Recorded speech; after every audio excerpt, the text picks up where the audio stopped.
नमस्ते बच्चों। भाषा और व्याकरण।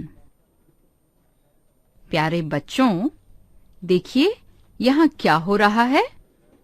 बच्चों, आपने देखा कि सौरभ ने हाथ मुंह की ओर ले जाकर इशारा किया।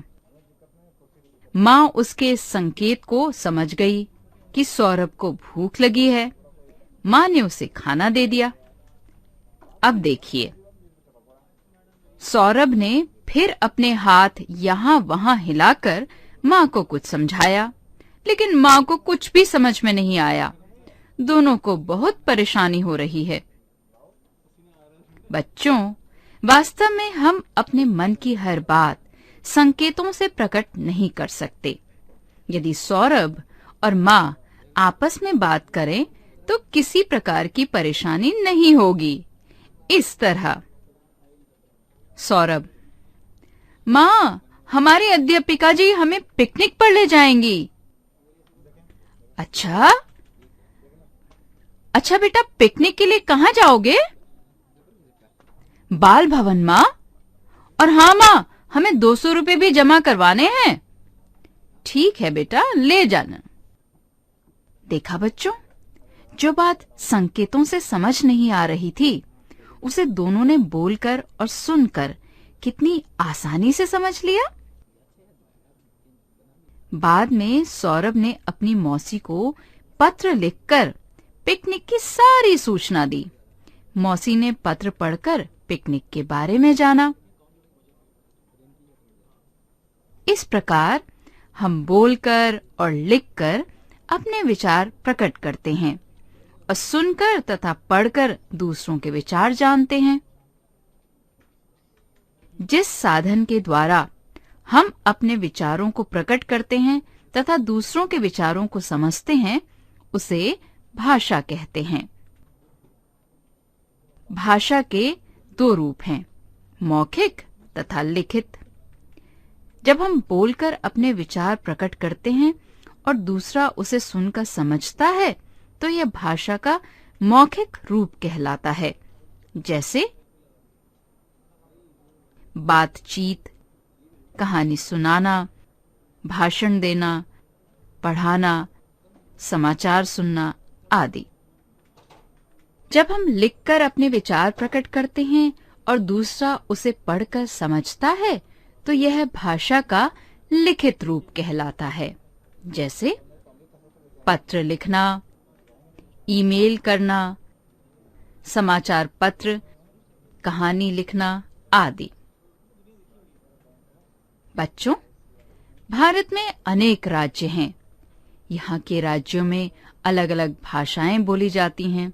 जैसे कश्मीर में कश्मीरी भाषा बोली जाती है, पंजाब में पंजाबी, गुजरात में गुजराती, बंगाल में बांग्ला, आंध्र प्रदेश में तेलुगु, केरल में मलयालम, कर्नाटक में कन्नड़, तमिलनाडु में तमिल, उड़ीसा में उड़िया और महाराष्ट्र में मराठी। हिंदी भारत की राष्ट्रभाषा है। यह भारत के लगभग हर राज्य में बोली और समझी जाती है। बच्चों, आप विद्यालय में व्याकरण पढ़ते हैं। आपके मन में विचार आता होगा कि हम व्याकरण क्यों पढ़ें?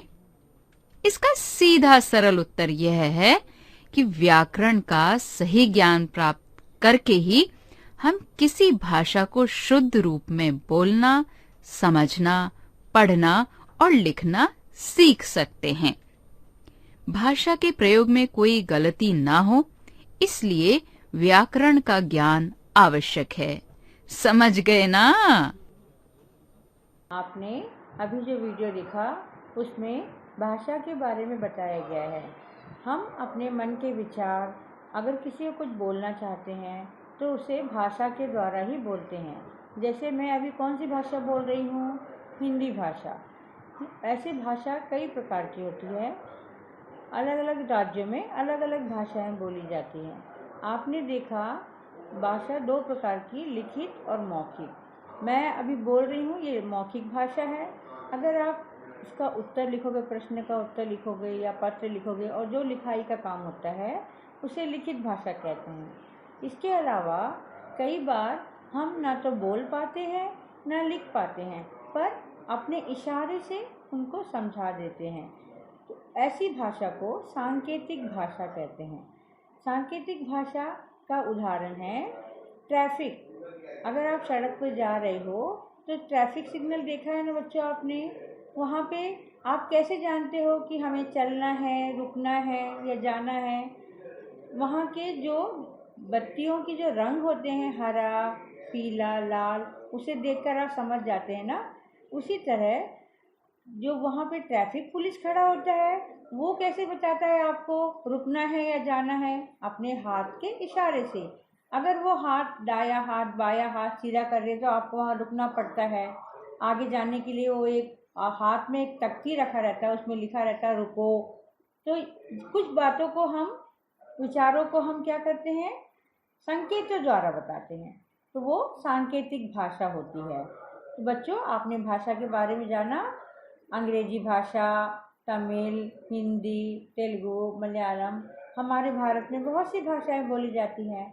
तो आपका जो होमवर्क है, गृह कार्य है, उसमें आप किन्हीं 5 राज्यों के बारे में और वहाँ के बोली जाने वाली भाषा के बारे में लिखकर भेजिए। ये एक्टिविटी आपका होमवर्क है। धन्यवाद बच्चों।